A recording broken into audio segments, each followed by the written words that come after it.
Bonjour, Metal TV vous invite ce mois-ci à découvrir l'extension de l'Institut des ressources industrielles basé à Lyon, un nouveau bâtiment qui était officiellement inauguré le 3 juillet dernier, en présence notamment du président de l'UIMM, Alexandre Sobo, de Paul Rolland, président de Métallurgie Rhodanienne, et de Francis Fortin, président de l'Institut des ressources industrielles. Francis Fortin qui revient pour nous sur les atouts que représente cette nouvelle extension. Avec cette extension là au sein de l'IRI, l'Institut des ressources industrielles,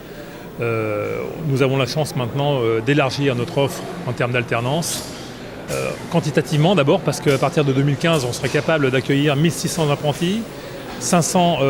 contrats de professionnalisation par rapport aux 1200 apprentis que nous avions aujourd'hui et aux 300 contrats, d'une part. Et d'autre part, on va élargir notre offre en termes aussi qualitatifs, parce qu'on va enrichir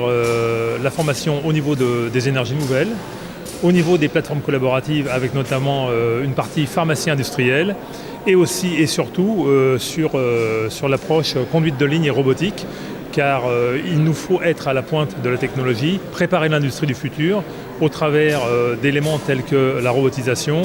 et tout ce qui peut amener à être de plus en plus performant. On a pris le pari d'être complètement similaire, représentatif de ce que les apprenants verront dans l'industrie. C'est-à-dire qu'il s'agisse de robots, ce sont des robots industriels sur lesquels ils vont s'exercer à la programmation, qu'il s'agisse de lignes de production comme celle qui est derrière nous, on est vraiment dans une image complètement identique à celle qu'ils retrouveront. Que ce soit sur la façon de disposer des machines, les façons de les mettre en œuvre, les façons de les intégrer avec la partie logistique. Tout ça est complètement représentatif, ce qui fait que l'apprenant ici, une fois qu'il sera dans l'usine, une fois qu'il sera chez l'industriel, ne sera absolument pas dépaysé. Il sera capable d'apprendre très vite.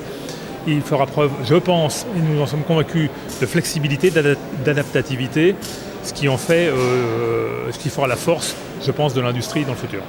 Principal pôle de formation pour les industries de la métallurgie, l'Institut des ressources industrielles, avec cette nouvelle extension, répond aux véritables besoins de la branche pour former les jeunes aux technologies d'aujourd'hui et de demain, comme nous l'explique Paul Rolland. La modernité des outils que nous avons dans ces installations correspond tout à fait à ce dont ont besoin les entreprises aujourd'hui. Beaucoup en sont équipés et cherchent aujourd'hui des jeunes et des moins jeunes pour travailler sur ces dispositifs très automatisés qui peuvent marcher avec des tablettes, avec des produits qu'on n'imaginait pas il y a quelques années. Et pour autant, c'est important de savoir programmer ces automates de travail qui se substituent pour les tâches les plus simples, les plus répétitives à la main de l'homme, mais qui garantissent aussi la performance de l'entreprise. Et dans la mondialisation des marchés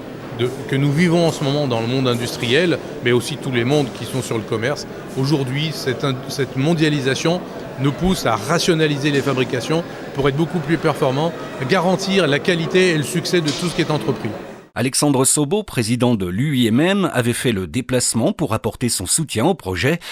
qui à ses yeux répond parfaitement aux défis que doivent relever nos industries pour rester compétitives. C'est clair aujourd'hui que le monde change et l'industrie est dans un environnement qui est beaucoup plus volatile, beaucoup plus complexe, avec des chocs qui soient économiques, qui soient technologiques, ou l'émergence de nouveaux concurrents. Donc dans ce monde qui change, une organisation professionnelle comme l'UIMM doit se poser la question de la meilleure façon d'accompagner tous ses adhérents pour trouver des solutions, en particulier dans le domaine de la formation, mais de façon plus générale pour répondre à tous ces défis. Et très clairement, un des enjeux de l'industrie du futur, autour des évolutions technologiques, de l'amélioration des process, c'est la formation de nos personnels. Et dans ce cadre-là, il est très clair que l'investissement qu'on fait ici est un élément important. C'est d'accompagner au sein du pôle de formation des industries technologiques et de l'IRI ici à Lyon, c'est les besoins nouveaux de nos entreprises, donc être en permanence à la pointe de la technologie et de ses besoins, et donc régulièrement d'investir dans des nouveaux plateaux, dans des nouvelles machines, pour que les jeunes ou les moins jeunes qui sortent de nos centres de formation soient en permanence directement employables au fait des dernières évolutions. Et comme toujours pour une organisation professionnelle, c'est répondre aux besoins de ses adhérents et évoluer, s'adapter à l'évolution du monde et à l'évolution de leurs besoins. Alors la formation des jeunes est un enjeu crucial et central du plan Industrie du futur, un plan mis en place par le gouvernement dans lequel Métallurgie est totalement investie. Je crois qu'il y a au niveau des pouvoirs publics une prise de conscience du rôle central que peut avoir l'industrie dans la reconquête, dans la renaissance de notre économie, dans le retour à la croissance et dans le règlement de nos problèmes de chômage. Et donc dans ce cadre-là, Arnaud Montebourg avec son 34e plan sur l'usine du futur, puis Emmanuel Macron avec son 10e plan sur l'industrie du futur, ont souhaité mettre un focus sur l'avenir de notre industrie. Et dans ce cadre-là, l'UMM a pris, avec un certain nombre de fédérations industrielles, la FIM, le Gimelec et quelques autres, a pris toute sa place pour participer à ce projet, avec l'idée que ça doit être un porte-drapeau et l'occasion de montrer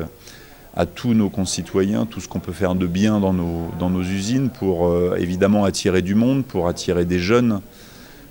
pour trouver des compétences pour nos centres de formation et derrière pour tous nos adhérents. Et puis avec un vrai objectif à terme, c'est de transformer tout ça en activités nouvelles, en environnement nouveau, en croissance économique et en emploi. Merci d'avoir suivi Métal TV, bon été, bonnes vacances et rendez-vous dès septembre.